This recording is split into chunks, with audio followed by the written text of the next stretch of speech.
So buy as many as you can, do a deal on them, but choose the deal.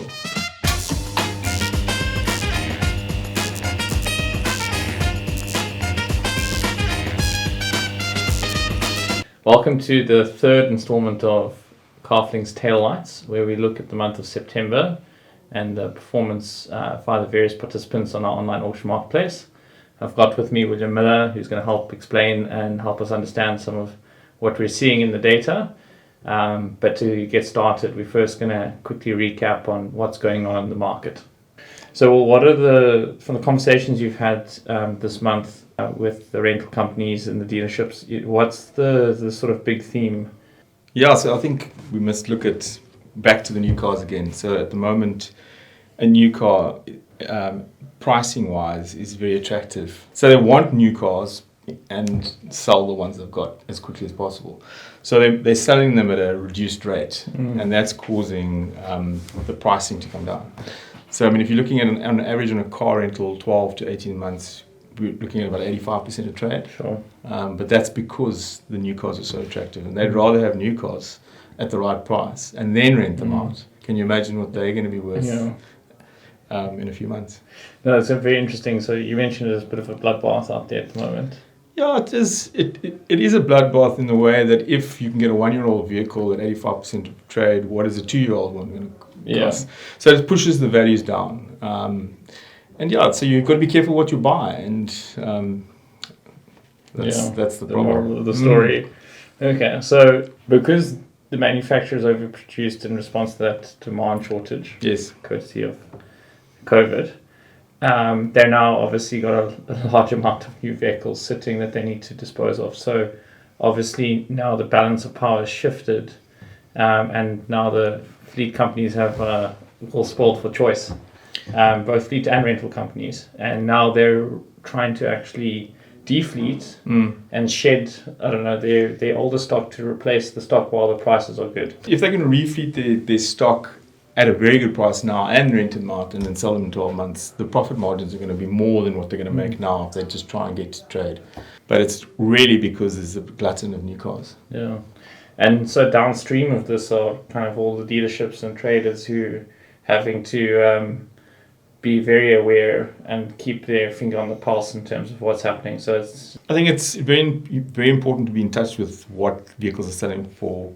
Have the data at hand, because if you don't know, you can hurt. Yeah, and it changes quickly, daily. Very almost. quickly, absolutely. So now we're going to go look at celebrating some of the performance of our buyers and sellers in the marketplace. We always like to kind of start looking at the sellers that have been able to sell the most amount of vehicles on our platform. And I think just looking at the top of the pops here, we're definitely looking at Avis, both from the fleet business and from their rental business. I think almost, 1,000 vehicles in total? Yeah, between the two. They've had a very big disposal over the last 2 months, but they are getting rid of stock to get new stock in because the season is coming. Yeah. I think what's quite interesting there is seeing ESFAL also near the top, which is a dealership group that are disposing a lot of their trade units, as we can see obviously just in the average selling price and the kind of 2016s, so that is a true trade-in again. 51 units, very good. ESFAL seem to be able to sell their vehicles quite quickly. It's a good trader. He's putting the vehicles in at the right price to start with and drawing 29 bids on average. He's got a good trading motto there, but he's got a trade centre as well, which is quite important to see. Yeah, I think that trade centre does really make it a lot more convenient for buyers to all go to one place. You've got one person to talk to. I think also for a dealership group, that also is really important right now, just with the market conditions, because that person or team need to really be keeping pace with what's happening. So absolutely, we can obviously see that in ESFAL's performance. The next segment, which is the highest average percentage of trade. So effectively, we're looking at the outliers here, which is kind of where book doesn't work. That's a lot at the moment, to be honest. Yeah, it's true. So I think, these kind of anomalies, and I think one that really highlights it at the top of the pops here is just a vehicle that achieved 229% of trade was sold at 53,000 Rand, got 37 bids. It was a 2004 and 177,000 Ks on the clock. So these cheapies seem to defy logic and almost defy gravity here, because, I mean, that's quite insane. Well, if you look at a 2004 with 177,000 Ks, it's not a high mileage cheapie. And if it's in good nick, it doesn't really have a trade in retail. You can pay anything you want for it because it's a good quality car. So, I mean, if you're loading that vehicle and you've got 37 bids, they've made 17,000 Rand on a cheapie, which is fantastic percentage to what you got invested in that vehicle. So, I mean, that's the way to sell a cheapie, because you've got no CPA to worry about. That's where the dealer can really shine. It just goes to show you also where a vehicle reaches that stage of life. It's so unique, it's one of one, that's like, you know, you can't actually price it. So you have to let the... What can you buy for 50 grand? That's what the question is. Yeah. And that's how important I think the auction is, particularly in this segment, when there's a lot of uncertainty around what it's worth. Okay, well, we'll let the market tell you, with actual feedback. So I think next on our list here, which is quite interesting, on the the sellers that defy logic with these, is the commercial vehicles. Another context where the book doesn't quite work.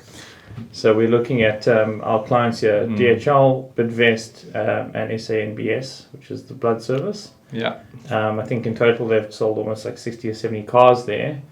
And we're looking at mean percentage of trade sitting at 146, 141, 140. So considerably more than what book says it's worth. And these are quite, relatively high value assets. The big thing there is you're buying a truck or you're buying a commercial vehicle. You're not pricing what's on the back of the truck. So if it's a refrigerated body or it's a interlink, or so there's no value to that. So 146% of the value of the truck doesn't make any sense. It's what's on the back. Those numbers will be skewed. You can never use the book for that. So if they're getting 146% of trade, means it's way over retail. They've done very well. And it's not small money, that. I mean, 264,000 Rand a unit. I think what's also quite interesting here is, obviously we mentioned it previously with SANBS, but I mean, they got almost 1,200 bids on the 36 vehicles they sold. It just shows you how competitive the market is for these kinds of vehicles. Well, look, at 2012 with 158,000 K is low mileage. But then if you look at the brands they buy, it's always the brands itself. And they look after their vehicles, which does help. I think the other ones we wanted to mention here was the Carlson Group, particularly, who sold 8 vehicles, almost at 120% of trade, with median year of 2015 and 150,000 K. So they're an automotive retail group, so those are going to be trade units, but I mean, that really is... Yeah, that's significant. I mean, 2015, also low mileage. Carlson Group is mostly in the Eastern Cape. 166,000 Rand. It's not a cheapie, but they did very well considering what's going on in the market at the moment.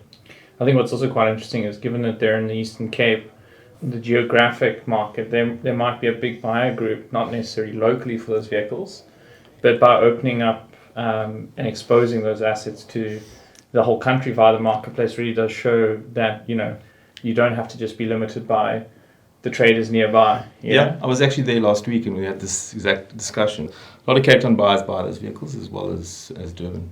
JLR, the OEM, who recently made the move to the agency model, they sold 18 vehicles at 114% of trade for a total value of just over 22 million Rand. Median year over 22 and just over 30,000 Ks. So from what I understand, these were staff vehicles. Yeah, so those are their brand selling to their franchise dealers. So 18 units. They're obviously all imports.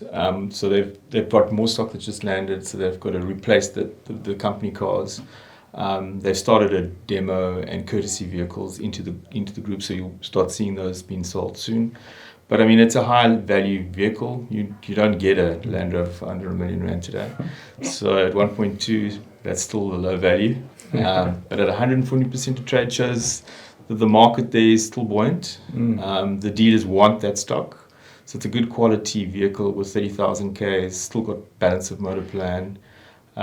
They've done well with 866 bids. Is this potentially an indication or contraindication rather to the agency model? Because it might be saying that their dealers are going to make more money on these used vehicles than they're going to make on the new vehicles that they're earning a commission on selling. There's a big chance of that. Because if you look at, with the exchange rate at the moment, what does a new one like that cost? Yeah. So the difference between a new and used, and they've got a fixed margin in that vehicle, and there's no money on the bonnet as such in the agency model. Not yet. I mean, it's different with Mercedes-Benz, where you can get 100,000 Rand on a C-Class. Sure. But as the stock increases and it starts standing, then they start looking at deals on new cars. So there's definitely money to be made in the used cars now at the moment. We're going to do a bit of self-congratulatory sort of rhetoric here with our CarFling offering. We've recently been working with Planet42 to dispose of their salvage vehicles. How would you describe this? No, so they're not salvage actually. So it's vehicles that they've repossessed from their subscription model. So between 6 months and a year, the vehicle's with the client. He rehabilitates and then he either goes and buys something else. So that vehicle comes back. They look at what needs to be spent on it to recondition it and sell it to someone else, or they sell it to the trade and let them do it. So those vehicles are runners. They're not salvage. They've still got life in them. They just find them not economic to repair in their environment. But there's traders that, I mean, at 111% of trade, they got proper value back for vehicles that needed reconditioning. Yeah, and you can see there, it's a cheaper car. It's 67,000 Rand on average. I mean, it's 640 bids, 21 unique buyers across 36 vehicles with an average price of 67,000 Rand. I think you must look at the fact that we do load those STCs, subject to confirmation, so we load them slightly lower. But the fact that you achieved 111% of trade is the key thing in that sum.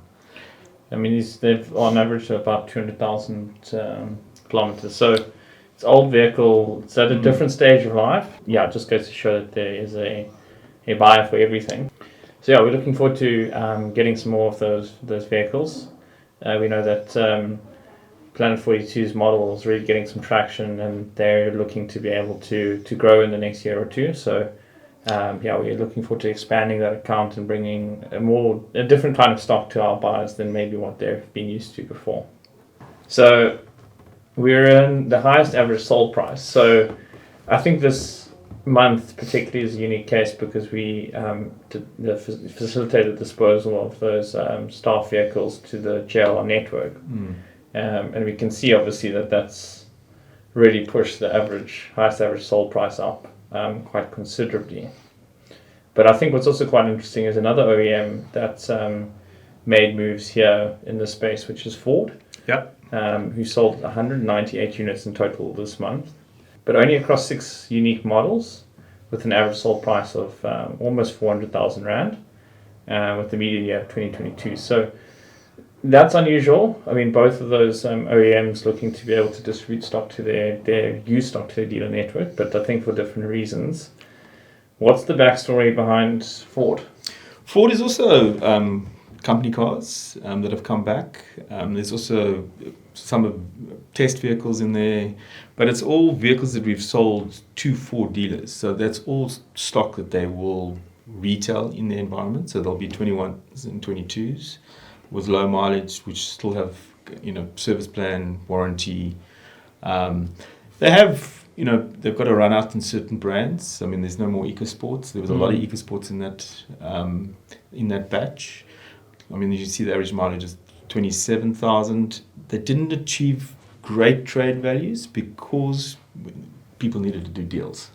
So they bought the vehicles at the right price to be able to trade in the right vehicle or do the right deal. Could you maybe just give us a bit of an insight into what the game is in terms of the buyers who buy these vehicles, what they're going to use them as in their dealership? Because the consumer is sitting with an issue with most of their trade-ins at the moment owing more than they're worth. And that's because of these long-term finance deals, 72 months, even an 18-month deal now. So it takes them a lot longer to actually start paying off the capital. So their settlement's high. So now their payment is too high. They want to go and trade it in. They have negative equity in the deal. So that they've got to go and trade it into a dealer on a vehicle that's got a lot of profit in it, or has enough overallowance, as we call it.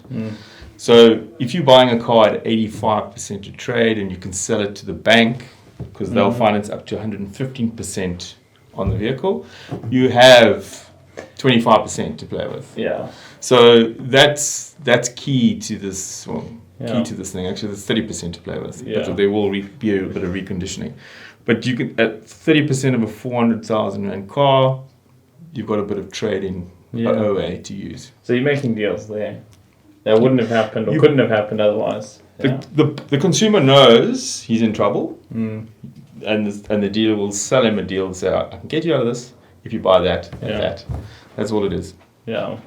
Most bids per vehicle sold. So effectively what we're looking at here is that the sellers that were able to garner the most attention on their listings for the vehicles that they're sold. And again, we see Jaguar Land Rover here with their 18 vehicles with almost 48 bids per vehicle sold, which is very impressive.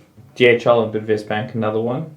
See, the difference between the two of them there was Bidvest Bank is STC, so we load them low, and then they still have to approve after the sale. With JLR, they're load at reserve, so that is pure profit above what they wanted.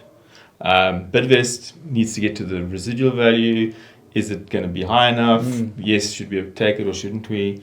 But yeah, we did very well for them, and they accepted those deals on the subject to confirmation. Yeah, no, I think it's very interesting just around the different strategies, and particularly maybe how that sits with the asset type. I mean, commercial vehicle versus kind of a luxury vehicle, two opposite ends of the spectrum there. And also why they're selling it. I mean, when it's an FML company, it's because it's end of term, there's a residual value to meet, that's what they need to get. Where JLR is defleeting vehicles into their own business as such, who's going to be retailing it and making profit. So it's a bit different business case, but yeah. The last segment is looking at the buyer's performance, because we want to see who the smart traders were out there. And there's a couple that we want to mention particularly that ended up top of the pops for us in terms of buyer performance. So we've got the Fury 4 with a couple of different dealers, but they ended up buying 47 units. That's very clever. Yeah. Why? Because he bought as many of the same model. He can own that brand and can own the market on that brand. So he can do the deals. Yeah. So he bought them all so he could control what they're worth to some degree. You know, if you're buying them at 85% to trade and you're selling them at 115, if somebody, a smaller group or a smaller dealer bought any of them and just marked them up by 10% and sold them at 95, that'll crash the market on your brand. So buy as many as you can, do a deal on them, but choose the deal. Yeah. But if you come up against a dealer that's just going to say, well, I'm going to do second gross only, not first gross, your brand takes a hiding. Yeah. So they're clever. They want to own the market. Yeah. So any major inflow of similar vehicles like that, there's an opportunity for big groups to take positions on those vehicles. Take positions. I mean, we used to call it in the old days before your time, checkbooks. If you had a big checkbook, go and buy all the stock, because then you can own the market. And you can get it at the right price. So you take the rental companies now, some of them have financial year end, so they are dumping, and obviously they've got this opportunity to buy cars at a fantastic price in AM. Groups should be buying that stock right now. If there's opportunity for insight there, we are in a position to be able to help our clients as well. So if you are a group and looking for stock, we can definitely help. There's bargains out there at the moment. But I think it's also worth mentioning just Henox as usual. He's always kind of top of the pops for us. So Lindsay Saker again near the top. But Lazarus Motor Company also, bought quite a few of those Fords. It is very interesting times. Astute buyers and sellers are really able to make some make some proper money with this volatility in the market. Absolutely. That concludes September's episode of Taillights. Thank you for joining us, and join us again for next month.